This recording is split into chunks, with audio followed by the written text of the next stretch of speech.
450 करोड़ की मूवी राजा साहब social media पर तहलका लेकर आ गई है। और जहां डायरेक्टर डायरेक्शन देना भूल गया है, स्क्रिप्ट राइटर स्क्रिप्ट लिखना, तो वही एक्टर प्रभास पूरी मूवी में ऐसा एक्टिंग कर रहे हैं मानो लकवा मार गया। 100 करोड़ लेकर के भी प्रभास ने यहाँ पे सिर्फ बॉडी डब भी करा रखी है, चाहे वो गाने हो या फिर एक्शन शॉट हो। ऐसा सीन है, देखा आपने लापरवाही का नतीजा है। एक्टिंग तो मानो यूं निकल जा रही हो। भले ही इन्होंने 450 करोड़ की बजट की मूवी में एक्सपेरिमेंट करके रख दिया हो, लेकिन पीआर करने में कोई कमी नहीं छोड़ रखे। जमकर मूवी हॉल में तोड़फोड़ हो रखी है। एकदम बकवास 2 कौड़ी की थी भाई। मूवी की पूरी कहानी क्या है ये भी आपको बताएंगे, लेकिन आपको बता दें कि ये पहली एआई मूवी है। मूवी में हीरो का चेहरा ही एआई जनरेटेड लग रहा है। ऐसा इसलिए क्योंकि एडिटर्स एडिटिंग भी भूल गए हैं।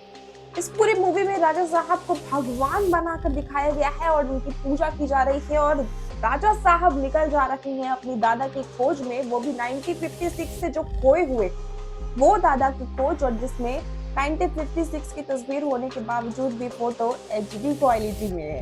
एक हमारी भौजी थी जिनकी तस्वीर घूंघट में थी, और एक राजा साहब के दादाजी हैं जो एचडी क्वालिटी में फोटो खिंचवाए बैठे हैं 1956 से। अपनी वाली का फोटो लाए हो? हाँ सर लाए हैं।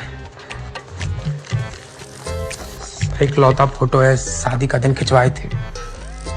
वाह, बहुत सुंदर है बे। राजा साहब के दादा बने हैं संजय दत्त, जिन्हें ढूंढने के लिए राजा साहब यानी कि प्रभास राजू के रूप में निकल जाते हैं और पहुंचते हैं एक भूत या हवेली में, जहां पर राजू अपने दादा से जुड़े हुए कई चौंकाने वाले राज को पता करता है। और धीरे धीरे उसे ये भी पता चलता है कि उसके दादा की मौत हो चुकी है और अब वो भूत बन चुके हैं। और अब राजू अपने दोस्तों के साथ मिलकर भूत का सामना करता है और हवेली से बाहर निकलने का रास्ता खोजने में लग जाता है।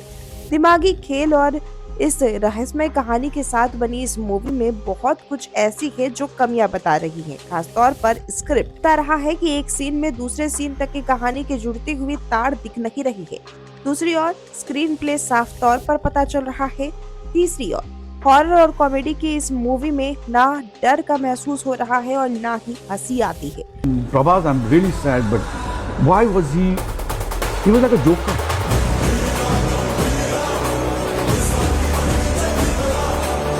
कई किरदार सिर्फ 1-2 सीन के लिए आते हैं और जिसका कोई कहानी से लेना देना ही नहीं है, और ना ही वो कॉमेडी कर पा रहे हैं।